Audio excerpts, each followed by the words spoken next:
So this is our last lecture. I've been really privileged to have you guys in this class. I hope you've been able to get something out of these lectures. I've enjoyed making them and in designing this course so that we can hopefully think differently. Again, you are now the experts about the issue of minority groups in America.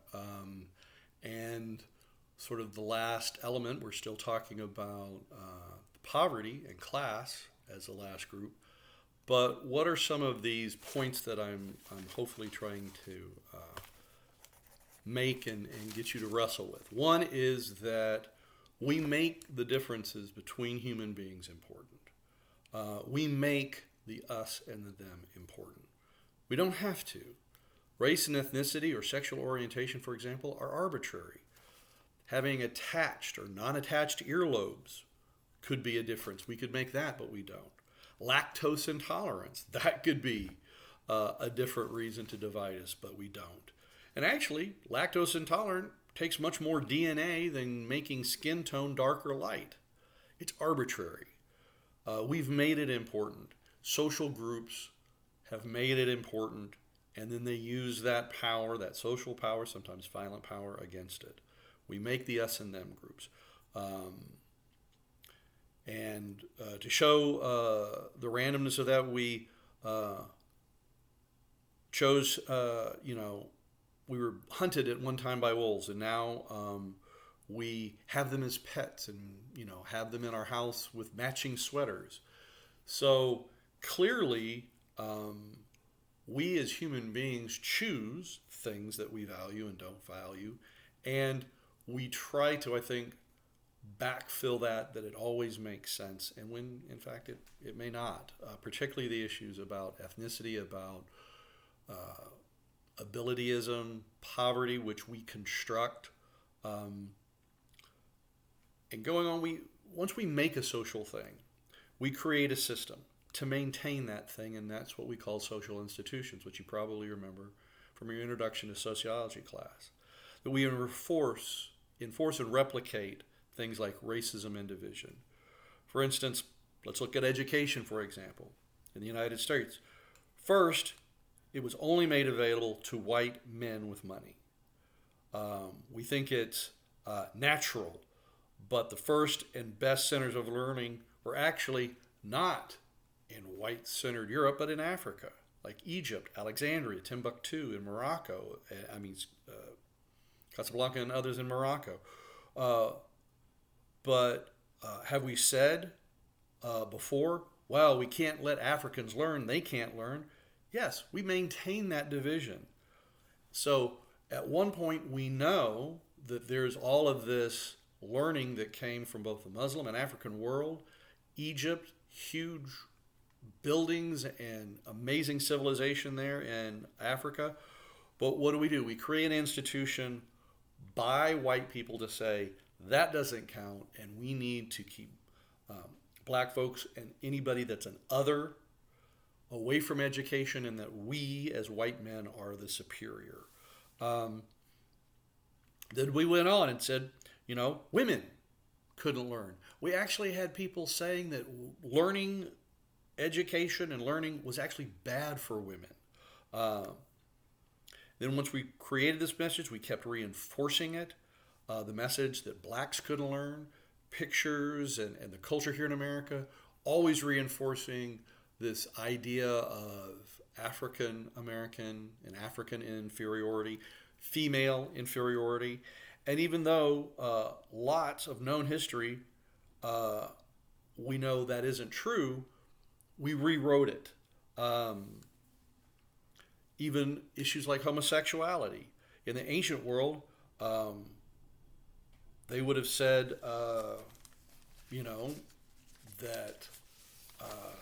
that was something that often was an accepted viewpoint. But then we grew into it and said, oh, no. Now it's a social construct that's a bad thing. It's against how human beings should be. So let's take one of those things about linking an institution, like we're going to try education, and we're going to link it to one of our groups like this lecture on poverty. So you have this idea of group superiority and division constantly being reinforced. Only white people can go to college. Only white men are allowed to achieve beyond. And then there is this teaching that not having an education, even though blacks and women are kept out of it or kept at only very low levels, then that becomes, they're just not smart enough. So first we're teaching an inferiority about blacks, Hispanics, Asians, Native Americans. We taught them and taught ourselves that they were inferior to this white idea of superiority. Then we had segregated schools, keeping poor schools in poor areas, which coinky dinky happen to be in segregated areas. And then we blame those groups for not being able to progress in a white dominated society. Those schools had less resources, less teachers, thus making their success less likely. Now, let's look at the individual group for poverty and bad schools. In that Jonathan Kozol book, Savage Inequality, he shows the impact of poverty and race in segregated schools today. This isn't way back 60 years ago. Today we see this. We see the historical impact of Native American schools used to crush Native American people and take away their culture on purpose. That was literally the design, both in Canada and the United States, they called it acculturation, but it was basically forced assimilation to eliminate Native American culture, Native American language, and a Native American sense. From that we get, quote unquote, neighborhood education, where we have less opportunity and more poverty that the school and the system continues to maintain by putting that neighborhood education in that bad area, quote unquote, right, with poverty, then that school gets less resources. And I say that we maintain this because we see lots of money spent on, let's say, Reagan's war on drugs, or the Star Wars program from the 80s, or mass incarceration in the 1990s, that were used to oppress black and Hispanic people, poor neighborhoods, with police. Police become the answer to lack of education and increasing poverty. Now, these are expensive things, but once painted as inferior and prone to drug use and crime, the dominant white society seems okay with spending money on it because, again, now we're showing that those people are not only inferior, that they're a threat. Richard Nixon, former president of the United States, had this playbook in which, it's in recorded conversations, you don't have to believe me, where he said, we can't just, round up black peoples and hippies because they disagree with it. However, we can go after the hippies and the blacks for drugs. The war on drugs was a pretense to control the black population and also gain control over poor neighborhoods all over America that we're rising up against. And so then now we've got a war on drugs, and drugs are the answers. Now, 50 years later, after we had mandatory sentencing in the 90s, we saw and still have a huge prison population. We see how education and poverty held hands all the way to the prison cells. And these were connected ideas that we made poverty. We used ideas like group inferiority and minority status to use it as a leverage point to hurt these communities and maintain white dominance. So let's drill down on poverty by looking at the very idea of poverty and what we're told and what we've learned to accept. Let's start globally. We're told about poor countries. And most of the time we say poor countries, we reference, let's say, countries in Africa or India. And they are represented as countries that are just somehow backward in technology, less evolved, possessing very little of wealth. But we in the first world made these areas poor. Before the British invasion of India, India was a very wealthy country. It had huge, and still does have huge, natural resources. But the British kept those resources, the textile industry, away from India, and they just had them making cotton. And the textile industry and industrialization was kept in England. So they kept the idea of technological advancement away from India. The USA does this today with Indian call centers, not able to take advantage of the engineers that they have educated and made unless we make them come here or we make them call center people. But what we do is we keep the financing and the technology and the advancement in the first world. What about the issue of Africa being poor? Let's take a look at that. Where do most of the world's diamonds come from? Africa. Gold, titanium, uranium, rare earth metals, oil. All of the largest suppliers are in Africa. But France, the UK, the US, all forced these countries to mine their riches, sell those riches for peanuts, and then keep the technology that those resources are used for to advance away from them. So we take the lithium out of the country, we put it in our cell phone batteries, and then we deny those countries the ability to make and advance on their own. When they do try to advance and control their own wealth, then we in the first world, and specifically the United States, have assassinated them. Thomas Sankara, now that's Thomas, Sankara, and that's our secret word for this lecture, Thomas Sankara. He was the Prime Minister of Burkina Faso, and he was trying to advance the country's wealth for the people in the country. Patrice Lumumba, even Muammar Gaddafi, who we're trained to think of as being a terrible guy, but huge projects of growing their own food, huge water development programs in Libya were in development under Gaddafi. The citizens got money from their oil resources because they were controlled by the Libyan government under Muammar Gaddafi. We've had these leaders killed. And then tell the world it was because they were bad or inept or corrupt or they're terrorists. Think about everything that you've heard about, let's say, a Gaddafi in the Western Mirror. He was terrorist. He was crazy. He was a madman. But again, free education, including abroad. Free land if you wanted to be a farmer. And farming equipment. Redistribution, again, of oil wealth. All of this was going on. And some say he was a hero to folks in Africa. He led the Pan-African Congress. But we characterized him as an enemy. And could it be because he wanted to control the resources of his country?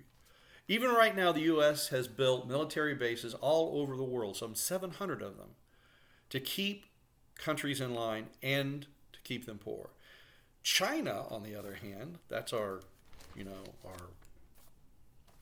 economic adversary in the world. They built roads, dams, bridges, transportation hubs, and education, hospitals. In the end, those countries in Africa are going to look at how the United States acts with military power and how the Chinese act, and I wonder what they're going to do, because if they are going to reason through it, it's going to look like we've kept their nations in poverty for the benefit of the first world. What about poverty here in the United States? We make that up too. We make poverty. First, let's take a look at what we think it should be. This is again from the book Race and Racisms by Tanya Maria Galash-Boza. Try to put this up here.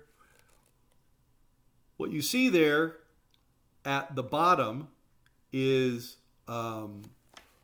what people think is the ideal of the distribution of wealth, with this line being the poor, sort of lower middle class, upper class, wealthy class. That's the ideal. When we ask people, what do you think that is? Well, it's probably like 60% down here, and then the top. So this is the top, this is the bottom. When in fact, actually, most of the wealth in this country is actually controlled. This much of the wealth is controlled by the top 20%, and even more so by the top 1%. 50% of this nation's wealth is actually controlled just by three people. Three people, you know their names: Musk, Zuckerberg, Bezos. Those three guys control 50% of the wealth. And we have to ask ourselves, why do we allow that to happen? Almost like we're unaware of how it does happen. And do we learn this? Yeah. And then when it seems like there's a problem with that, then it seems like that's when somebody starts waving a flag and talking about patriotism. But we are the most unequal first world country there is, with the highest poverty rate, highest child poverty rate, highest infant mortality rate of the developed world.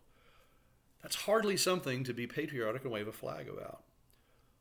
But that's natural, right? Isn't it? Norway, Sweden, Canada, Germany, they've all figured it out. They seem to have both happier populations and higher home ownership rate, less infant mortality rate. People are sick there less often. And we go, well, you know, they just spend so much money on their welfare state, and we can't do that. Yeah, we can. $880 billion. $880 billion on defense last year. And we're not at war with anybody. Half of that, and we can eliminate homelessness, hunger, free tuition for college. So my point is, this is a choice. We choose to have poverty in this country when we could make a choice to eliminate poverty. So what's standing in the way?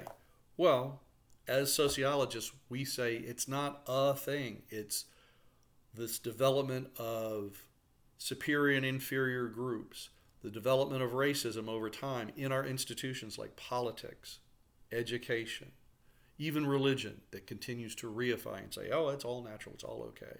Till we're here today where we've got people that just accept the idea that they should be poor.